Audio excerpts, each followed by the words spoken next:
J'avais aussi un enfant que j'élevais loin de chez moi, dont j'ai perdu la garde au début, alors que je n'étais pas vraiment là et que je n'aurais probablement pas dû être au tribunal. Mais c'est ce que j'ai dû faire. Et donc, le fait d'avoir essayé d'élever mes enfants à distance a été un facteur déterminant pour moi. Il existe des peines qui n'entraînent pas la peine de mort, mais qui tuent de l'intérieur. Dans une salle d'audience froide et pleine de suspicion, lors d'une bataille pour la garde de ses enfants, Sharon Stone a entendu la chose la plus brutale qu'on puisse dire à une mère. Savez-vous que votre mère a joué dans des films interdits aux moins de 18 ans? Cette question. Ce n'était pas elle qui était visée, mais Ron, le petit garçon qui avait autrefois tout représenté pour elle. Une scène de film d'une durée d'exactement 1/16 de seconde, tournée des décennies plus tôt, était désormais devenue le prétexte pour la priver de sa maternité. Non pas parce que Sharon Stone n'aimait pas son enfant, mais parce que la société ne pouvait accepter une femme autrefois sensuelle qui osait se relever après une chute. Elle a perdu la garde, mais pas l'amour. Et c'est cet amour même qui l'a conduite à entreprendre un nouveau chemin, celui d'être mère, non pas par tête, mais par cœur. Vous avez bien entendu, elle devint mère de 3 enfants. Lorsque Sharon Stone se réveilla après 9 jours d'hémorragie cérébrale, elle crut que le pire de sa vie était derrière elle. Mais elle ignorait que cette douleur physique n'était que le prélude à une autre blessure, une blessure qui la lançait silencieusement, insidieusement, et qui ne guérirait jamais. Une blessure non pas au cerveau, mais au plus profond du cœur. Son nom, Ron Joseph Bronstein, le fils qu'elle croyait toujours à ses côtés. Rohan était la lumière dans les années les plus sombres de la vie de Sharon. Après l'échec de toutes ses tentatives de conception naturelle, alors que son corps était rongé par l'endométriose et que son système immunitaire rejetait toute grossesse, Sharon et son mari de l'époque, Phil Bronstein, décidèrent d'adopter un enfant. En 2000, Ron entra dans leur vie comme par miracle. Sharon l'avait bercé dans ses bras alors qu'il n'était qu'un nouveau-né. L'endormait chaque nuit avec la voix douce et tremblante d'une mère qui avait cru un jour ne jamais pouvoir avoir d'enfant. Mais 3 ans plus tard, alors que Sharon se remettait d'un accident vasculaire cérébral dévastateur, ce miracle s'est brisé. Phil Bronstein, l'homme qui avait juré de la soutenir malgré la maladie et les épreuves, a demandé le divorce. Et ce n'est pas tout. Il est allé plus loin. Il demanda la garde de Ron, l'enfant qu'ils avaient ramené ensemble à la maison comme un rêve devenu réalité. À ce moment-là, Sharon n'était plus la puissante star hollywoodienne. C'était une femme frêle, tremblante, marchant à petits pas hésitants dans le couloir de sa propre maison. Elle ne se souvenait plus de la veille, n'arrivait pas à écrire correctement son nom, ni même à lire le texte du procès. Mais même dans cet état, pensa-t-elle, au moins, j'ai encore Rowan. Puis elle réalisa qu'elle était sur le point de perdre même ce dernier morceau. Le procès s'est déroulé dans des conditions cruelles. Sharon a dû comparaître devant le tribunal avant d'être complètement rétablie, tandis que Bronstein bénéficiait d'un soutien juridique de premier ordre. Les arguments contre elle ne portaient pas sur sa capacité à être mère, mais sur son image publique, celle d'un sex symbole, qui était apparu nu à l'écran 10 ans plus tôt. Basic Instinct, le film qui avait propulsé Sharon au rang de star, était désormais un élément à charge contre elle. Pire encore, le tribunal citait un incident au cours duquel Sharon aurait demandé à un médecin d'injecter du Botox dans les pieds de son fils pour les débarrasser de leurs mauvaises odeurs. Une accusation étrange, sans preuve avérée, que Sharon a immédiatement niée. Mais aux yeux de la loi, une mère avec des antécédents de santé fragile, une réputation douteuse et des conceptions parentales peu orthodoxes suffisaient à la considérer comme une menace potentielle pour l'enfant. Et puis vint le coup le plus brutal, une question impitoyable. Savais-tu que ta mère jouait dans des films interdits aux moins de 18 ans? Cette question ne s'adressait pas à Sharon.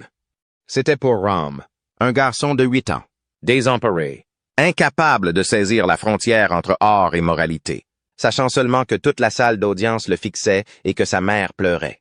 Une scène d'un 16e de seconde, filmée en fiction et réalisée par quelqu'un d'autre, était devenue la raison pour laquelle Sharon avait été jugée inapte à élever son fils. Lorsque le tribunal rendit sa décision, Sharon ne pleura pas. Elle resta là, silencieuse, trop épuisée pour résister. Le tribunal déclara que Rome vivrait avec Bronstein et Sharon. La mère qui l'avait tenue jour et nuit n'était désormais autorisée qu'à des visites surveillées à des heures fixes. À ce moment-là, Sharon a écrit dans son journal « Je n'ai pas perdu parce que je n'aimais pas mon enfant. J'ai perdu parce que je suis une femme. Parce que j'ai été belle. Parce que j'ai osé faire des choses que la société n'accepte pas de la part d'une mère. » Il n'y a pas eu d'adieu formel, pas d'étreinte prolongée. Un jour, Rome est partie avec son père, et Sharon est restée dans la maison vide, assise sur une chaise en bois du salon, les yeux fixés sur une photo de famille prise quand Rome avait 1 an, réalisant qu'une partie d'elle-même venait d'être arrachée à jamais. Il n'y a pas de mots pour décrire la douleur d'une mère qui perd son enfant. Non pas à cause de la mort, mais à cause du jugement. C'est une perte unique, où l'on se sent encore vivant, alors qu'une moitié de soi est déjà morte. À partir de ce jour, Sharon devint une mère qui ne vivait plus que dans ses souvenirs. Ne pas avoir vu son fils grandir, ne pas l'avoir entendu appeler sa mère chaque matin ne faisait plus partie de son enfance. Et cette douleur, bien qu'invisible, la brûlait à jamais. Après avoir perdu la garde de Rome, Sharon Stone n'a pas seulement perdu son aîné. Elle a perdu le sentiment d'être appelée « maman » tous les jours, de star de cinéma. Elle est devenue une femme vivant seule dans une maison vide, entourée de vieilles photos et de souvenirs inachevés. Mais au lieu de se laisser abattre par la douleur, Sharon a choisi de s'élever. Elle ne pouvait pas changer le verdict, mais elle pouvait prendre un nouveau départ en redevenant mère. En 2005, Sharon adopte Laird Vaughn Stone alors qu'il n'était qu'un nourrisson. 1 an plus tard, elle adopte Quinn Kelly Stone, le plus jeune fils de la famille. Aucun des 2 enfants n'est venu combler le vide laissé par Rome, car Sharon comprenait bien que personne ne peut remplacer une autre mère. « Je suis reconnaissante que mes enfants m'aient choisi », a déclaré Sharon un jour lors d'un hommage à la fête des mères. Ce n'était pas une simple remarque polie. C'était la vérité. Laird et Quinn sont entrés dans sa vie à un moment où le monde avait tourné le dos à Sharon. Et c'est son amour pour ces 2 garçons qui l'a empêché de s'effondrer. Elle a un jour confié au magazine People qu'elle avait passé des années à lutter pour adopter son 2e enfant, affrontant d'innombrables obstacles et revers, et que ce n'est qu'en tenant enfin le bébé dans ses bras qu'elle a osé croire que cette famille prenait un nouveau départ. Depuis, Sharon apparaît rarement au cinéma comme avant, mais elle est présente à chaque réunion parents-professeurs, à chaque match de flag football de Quinn, à chaque représentation artistique de l'école. On ne la qualifie plus de sexe symbole, mais à la maison. Elle est maman, de la manière la plus simple et la plus complète. Sharon a admis à plusieurs reprises qu'être mère célibataire de 2 garçons la laissait épuisée, désorientée et même en proie à des questions. Suis-je assez forte pour ça? Mais, tout comme lorsqu'elle s'est battue pour survivre à son AVC, elle savait. Elle n'avait pas besoin d'être parfaite. Elle devait simplement être là. Chaque jour, à chaque repas, à chaque instant. Ses enfants avaient besoin de quelqu'un pour les écouter. Hollywood ne me donne pas la priorité, a déclaré Sharon. Mais je suis reconnaissante d'avoir donné la priorité à ma famille. Elle n'est plus la star sous les projecteurs, mais elle est au cœur d'une famille qu'elle a bâtie elle-même à partir de rien et des décombres. Sharon Stone était autrefois l'une des femmes les plus puissantes d'Hollywood. Mais lorsque les lumières se sont éteintes, le film a été interrompu et sa famille s'est effondrée. Elle s'est retrouvée confrontée à une réalité bien différente. Élever seuls 2 enfants, sans soutien, sans partenaire et sans les privilèges de la célébrité. Lorsqu'elle a adopté ses fils, Laird et Quinn, Sharon se remettait encore de son AVC. Sa mémoire était instable et son corps encore affaibli. Ses finances avaient été durement touchées, mais elle n'a pas attendu d'être complètement stable pour devenir mère. Elle a commencé au moment le plus difficile. Sharon n'a pas engagé de nounou à temps plein. Elle n'avait pas de chauffeur personnel pour les déposer et les récupérer à l'école. Elle conduisait elle-même, préparait les repas, assistait aux réunions parents-professeurs, gérait les journées et les activités scolaires comme toute mère célibataire. Il lui arrivait de suivre un traitement pour des séquelles médicales persistantes tout en s'occupant d'un enfant malade. Il n'y avait pas de loge glamour, pas d'horaire flexible comme à l'époque où elle était star de cinéma. Seuls les efforts quotidiens pour préparer les repas lui permettaient de maintenir une structure et de donner le meilleur d'elle-même dans le rôle qu'elle avait choisi. Dans une interview accordée au magazine People, Sharon a déclaré « Je ne les ai pas mis au monde, mais je n'ai pas besoin d'être enceinte pour être mère. J'aime mes enfants comme s'ils faisaient partie de mon corps. Ce qui est remarquable, c'est que Sharon a délibérément tenu ses enfants à l'écart des projecteurs. Pas de tapis rouge, pas d'apparition médiatique. La vie de ses 3 fils est d'une simplicité rafraîchissante. L'école, les devoirs, le sport et une maison où leur mère est toujours présente. Elle a établi une règle claire. Elle n'utilise pas sa célébrité pour accorder des privilèges à ses enfants. Sharon a d'ailleurs refusé de nombreuses propositions d'apparaître dans des émissions de télé-réalité ou des publicités avec ses enfants, refusant de les intégrer à son image publique. Bien qu'elle ne participe plus à de nombreux projets cinématographiques, Sharon accepte encore occasionnellement de petits rôles ou des contrats publicitaires pour maintenir ses revenus. Mais elle consacre l'essentiel de son temps à sa maternité. Elle assiste aux réunions de classe, encourage les enfants depuis le bord des terrains lors des matchs et ne manque jamais les événements importants comme les remises de diplômes, les anniversaires ou les représentations scolaires. Elle n'est plus la vedette d'Hollywood, mais la figure centrale de la vie de ses 3 garçons. Lorsqu'on l'interroge sur la maternité, Sharon ne s'attarde pas sur le sacrifice. Elle répond simplement « J'ai tout perdu autrefois. Maintenant, j'ai mes enfants. » Ça suffit. Ce n'est pas un conte de fées. Ce n'est pas la mère idéale. Sharon Stone a choisi de vivre avec honnêteté, affrontant chaque épreuve comme tant d'autres femmes.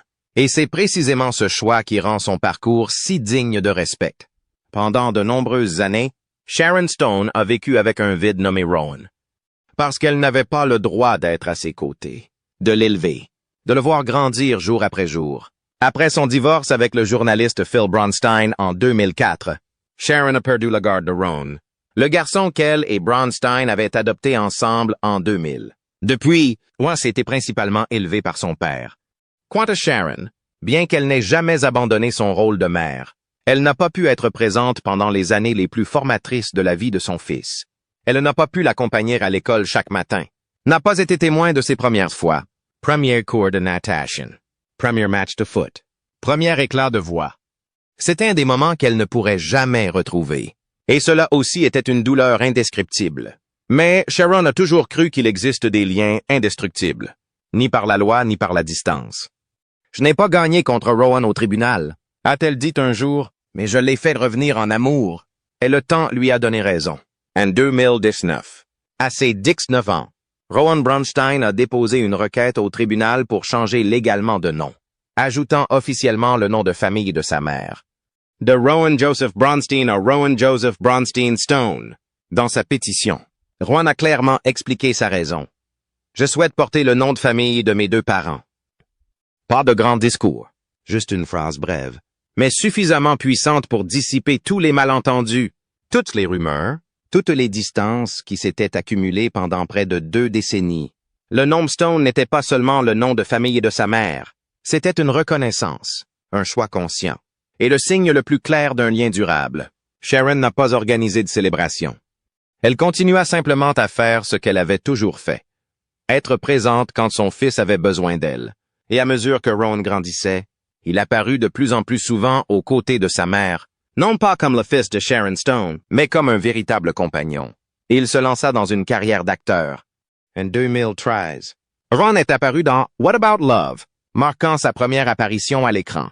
Mais ce n'est qu'en 2023 que Sharon a annoncé sur Instagram que Rowan avait officiellement commencé à travailler comme acteur professionnel. Bienvenue dans l'entreprise familiale. Mon petit, a-t-elle écrit, accompagnée d'une photo de Rowan en coulisses sur un plateau secret. Elle n'a pas révélé de détails sur le projet, mais la fierté de Sharon était indéniable. Pour la première fois depuis des années, mère et fils étaient réunis dans un domaine qu'ils aimaient tous deux, le cinéma. Au-delà de son métier d'acteur, Rowan est aussi un souffleur de verre talentueux, selon le South China Morning Post. Il n'a pas simplement suivi le chemin de sa mère, il a sa propre passion, ses propres talents et une vie indépendante qui se dessine clairement. Lors de récents événements publics, Rowan apparaît souvent aux côtés de Sharon, non pas derrière elle, mais épaule contre épaule. Tel un ami, un fils adulte, prêt à protéger sa mère devant la presse. Un jour, lorsqu'un journaliste l'interrogea sur la scène de nu dans Basic Instinct, Rowan secoua simplement la tête, s'avança et bloqua la question par le silence. Non pas parce que sa mère ne pouvait pas répondre, mais parce qu'il savait qu'elle avait déjà donné sa vie entière. Pour Sharon, Rowan n'a jamais été un enfant perdu, ni une garde confiée à quelqu'un d'autre. Il est son fils, par cœur, par mémoire. Et maintenant, par nom. Rowan n'a jamais été un bien volé et récupéré. Il fait partie de moi. Il l'a toujours été, de près comme de loin. Parce que Dieu ne pouvait être partout. Il a créé les mères. Sharon Stone n'a pas seulement rempli ce rôle. Elle a surmonté toutes les épreuves pour s'y accrocher. Une mère courageuse qui n'a jamais abandonné, même blessée, incomprise ou dépouillée de tout. Son histoire avec Rowan ne s'est pas terminée au tribunal. Elle s'est poursuivie avec amour, attente et la foi qu'un jour son fils comprendrait. Et il l'a fait. Rowan est revenu, non pas à cause d'un changement de règles, mais parce que l'amour maternel ne l'avait jamais quitté. Mais pour saisir pleinement ce parcours, il faut regarder plus loin, vers les pertes que Sharon a endurées depuis son enfance. Car derrière cette mère forte se cache une vie marquée par des tragédies que peu de gens voient. Enfant, Sharon portait en elle un terrible secret. Elle a été abusée par son grand-père pendant de nombreuses années. Elle a grandi dans la peur, menacée de mort si jamais elle parlait, se cachant derrière l'apparence d'une étudiante brillante et d'une passionnée de lecture, tandis que son monde intérieur était en ruine. Son père, pourtant soutien de famille, se déchaînait souvent avec violence, déversant sa colère sur les enfants. L'enfance de Sharon fut une longue période d'endurance, de silence et d'un désir désespéré d'être crue. Adulte. Elle tenta d'échapper au passé en se plongeant dans les études, le travail et les rêves de scène. Mais le rêve hollywoodien n'a jamais été juste envers les femmes qui ne correspondaient pas au modèle. Elle a été rejetée à maintes reprises, car elle n'était pas assez douce, pas assez sexy. Et quand la célébrité est enfin arrivée, le prix à payer a été son propre corps. Exploité, trompé et transformé en outil marketing à travers une scène de film dont elle ignorait même qu'elle serait montrée ainsi à l'écran. Puis, au sommet de sa carrière, un accident vasculaire cérébral la frappa, comme une condamnation à mort. 9 jours d'hémorragie cérébrale lui ôtèrent toutes ses fonctions vitales. Elle a dû tout réapprendre à zéro, parler, écrire, se souvenir, marcher. Et au milieu de tout cela, ses comptes en banque étaient vides. Elle a perdu la garde de son enfant. Son mari l'a quitté. Et Hollywood lui a tourné le dos. Pas de rôle, pas de revenu, pas d'assurance maladie. Une femme qui avait autrefois fait la une de centaines de magazines devait désormais réapprendre à prendre soin d'elle-même dans une pièce silencieuse et vide. Mais le plus cruel, c'était peut-être la façon dont la société la redéfinissait à travers le passé même qu'elle célébrait autrefois. Une scène de film d'un 16e de seconde, autrefois le moment qui l'avait fait connaître, était désormais utilisée comme arme pour la priver de sa maternité. Celle qui avait autrefois donné naissance à un amour si pur pour un nouveau-né était désormais jugée inapte par les tribunaux, simplement parce qu'elle avait osé être elle-même. Et comme si cela ne suffisait pas, les médias ne la laissaient pas tranquille. Sharon était considérée comme dépassée, constamment comparée à des visages plus jeunes, raillée de la liste des rôles principaux, simplement parce qu'elle n'était plus un attrait au box-office. Tout en luttant encore contre les séquelles de son AVC, elle devait aussi endurer le regard froid d'une industrie qui scandait son nom chaque soir, mais qui prétendait désormais qu'elle n'avait jamais existé. Parmi toutes ces pertes, il y avait une personne qui avait juré de l'aimer dans la maladie comme dans la santé, et qui avait choisi de disparaître au moment où elle avait le plus besoin de lui, Phil Bronstein. Après avoir obtenu la garde de Rowan, son ex-mari s'est remarié discrètement, s'est retiré des médias et a mené une vie privée et stable. Il n'a pas pris sa défense. Il n'a pas affronté ce que Sharon avait dû endurer. Mais l'important n'est pas qu'il soit parti, c'est que Sharon a choisi de rester avec elle-même. Elle n'a pas supplié. Elle ne s'est pas déchaînée. Elle n'a pas exigé de titre. Elle a simplement continué à avancer. Et à partir de ce moment-là, son parcours de mère a véritablement commencé. Personne ne croyait que Sharon Stone pourrait revenir. Non seulement dans sa carrière, mais dans la vie elle-même. Physiquement endommagée, privée de sa maternité, financièrement épuisée, exclude Hollywood, vivant sous le jugement constant de la société. Ce n'était pas une chute. C'était une série de coups durs, sans aucun temps de récupération entre les deux. Et pourtant, malgré tout cela, Sharon n'a laissé aucune tragédie l'effacer. Elle n'a pas choisi l'amertume. Elle n'a pas cherché à se venger. Elle a choisi de se reconstruire, étape par étape. Elle a retrouvé sa maternité sans avoir besoin de reconnaissance, a élevé 3 enfants avec amour, sans l'approbation du public, s'est relevé des décombres sans applaudissements. Et c'est la part de Sharon Stone que peu connaissent vraiment. Pas la scène emblématique du croisement de jambes, ni la robe rouge sur le tapis rouge, mais la femme qui a enduré suffisamment de tragédie pour transformer un rôle en symbole et qui a fait de sa propre vie la preuve que personne ne peut décider de qui vous êtes, sauf vous. Après tout ce qu'elle a traversé, du jugement sur une simple scène de film à la perte de la garde de son fils, en passant par le rejet de l'industrie qui l'adorait autrefois, et jusqu'à élever seule 3 enfants, Sharon Stone n'a plus rien à prouver. Elle n'a pas besoin du pardon de Hollywood. Elle n'a pas besoin de la reconnaissance de la société, et encore moins d'un homme à ses côtés pour définir qui elle est. À 67 ans, Sharon Stone vit pleinement sa propre vérité. En tant que mère qui s'est battue sans relâche et femme qui a survécu à des blessures autrefois incurables, elle revient à l'écran, non pas pour reconquérir la vedette, mais pour présenter une autre version d'elle-même. Plus profonde, plus forte, libérée de l'image de sex symbole du passé. En 2024, Sharon a joué dans What About Love, dans le rôle de Linda Tarleton, une performance qui marquait son retour après un long silence. Et elle ne s'est pas arrêtée là. En 2025, elle a enchaîné 2 autres projets majeurs. Nobody Do, dans lequel elle incarne Lendina, et In Memoriam, dans lequel elle incarne Vicky. Les 2 films sont actuellement en post-production. Signe évident que, même si elle a été écartée du métier, Sharon Stone n'a jamais vraiment quitté le métier. Elle n'a jamais perdu son élan créatif. Seules ses priorités ont changé. Car après des décennies passées à courir après les calendriers cinématographiques, à être marqués par les projecteurs, Sharon a désormais consacré sa plus grande passion à la peinture, une autre forme d'art, plus discrète, plus intime, mais qui reste pour elle un moyen de continuer à raconter son histoire. Son travail a été exposé à San Francisco, Los Angeles, Berlin et bientôt à l'Arapacis de Rome, l'un des lieux d'art les plus prestigieux au monde.